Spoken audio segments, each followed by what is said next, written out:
গ্রামীণ ঐতিহ্যের পৌষ পার্বণে নগর কীর্তন, চেনা ছন্দে আজও বহমান সংস্কৃতির ধারা অব্যাহত।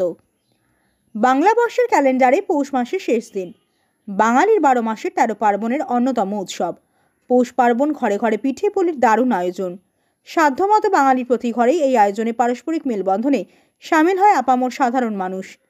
এই পার্বণের অন্যতম আকর্ষণীয় আয়োজন গ্রামীণ সংস্কৃতির ধারা বাড়ি বাড়ি নগর কীর্তন। 8 থেকে 80 কিশোর কিশোরী সহ প্রবৃদ্ধরাও সুসজ্জিত হয়ে নগর কীর্তনে গা ভাসান।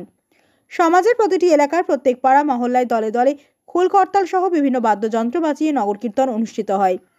জনে জনে মেঠো পথে আওয়াজ তোলেন হরির লুট পৈরাচের সম্মুখেতেও লও লুটে, লুটে লুটরে ভাই হরি বলরে। সেই বাল্যকাল থেকেই আজও পৌষের সংক্রান্তিতে পাড়ায় পাড়ায় বাড়িতে বাড়িতে নগর কীর্তনের রেওয়াজ চলছে।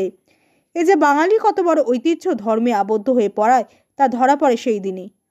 কীর্তনকে কোনোভাবেই ধর্মের বাইরে ভাবা যায় না। প্রতি বছর পৌষ সংক্রান্তি সকালে পদকীর্তন শুরু হয়। গ্রাম থেকে শহরের বিভিন্ন শ্রেণীর মানুষ তার সঙ্গে গলা মেলান। লুটের প্রসাদ কুড়িয়ে নিতে করেন কাড়াকাড়ি। প্রায় মাসাধিককাল আগে থেকেই কীর্তন নিয়ে ভিন্ন ভাবনায় কাজ শুরু হয়ে যায় পাড়ায় পাড়ায়। ছোট বড় ধনী দরিদ্র মধ্যবিত্ত সমাজকেও কীর্তনে সামিল করা হয়। আগাম প্রস্তুতিতেই পৌষ সংক্রান্তির সকালে বেরিয়ে পড়েন সবাই। আবাল বৃদ্ধ বনিতারা বিভিন্ন রঙে সজ্জিত হয়ে সদেরেক লোক কীর্তনে সামিল হয়। খোল করতাল, হারমোনিয়াম, চন্দনের ফোঁটা, হরিধ্বনি, প্রসাদ বিতরণ, খিচুড়ি পরিবেশন সবই থাকে এই পার্বণে।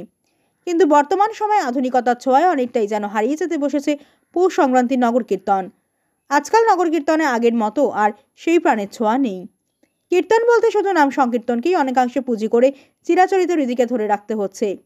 কীর্তনিয়া এখন আর সেই আগের মতন নেই। আগে পৌষ সংক্রান্তি উপলক্ষে রাজপথ ধরে কীর্তন যেত। বাড়িঘর থেকে মানুষ বেরিয়ে লুট দিতেন। শহর এলাকায় এখন আর তেমনটা চোখে পড়ে না। ঐতিহ্যকে ফিরিয়ে আনার প্রয়াসে সামিল তবুও গ্রামীণ কীর্তনিয়া গ্রামবাসীরা। আগেকার দিনে অনেক কিশোর কিশোরীও কীর্তন করে পথ হেরেছে, কিন্তু এখন অনেকটাই উধাও।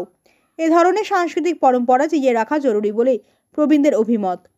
হরির লুট পৈরাচে সম্মুখেতেও ল লুটে এবং গৌড় চলছে ব্রজনগরে জয় রাধা শ্রীরাধার নাম লয়ে।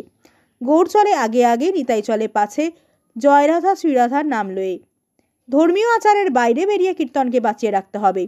এ আমাদের সংস্কৃতি, এ আমাদের সঙ্গীত। এতে সর্বস্তরের লোক যোগদান করা কাম্য। সেজন্যই আমাদের বেশি করে যোগ দেওয়া প্রয়োজন। তবে সাধারণ মানুষ বুঝতে পারবেন কীর্তনের গুরুত্ব। প্রবীণ কীর্তনিয়া বলেন, আমরা পরম্পরা রক্ষা করতে চাই। একই সঙ্গে শহর ও শহরতলির মানুষের মধ্যে সমন্বয় সাধন করাও আমাদের লক্ষ্য।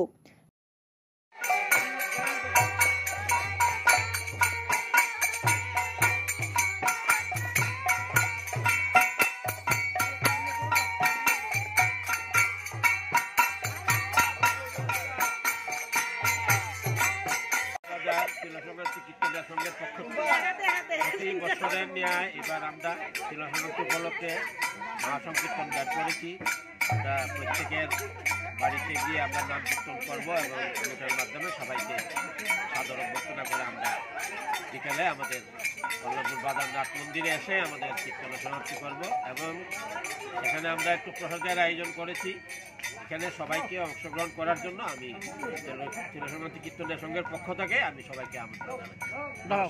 আমার পেছনে কারণ হচ্ছে আমরা সবাই মিলেমিশে যেন একমাত্র ভাই মাতৃবন্ধনে এবং ভাতৃবন্ধনে থাকতে পারি। সবাইকে একত্রিত করে সবার প্রতি আনুগত্য রইল।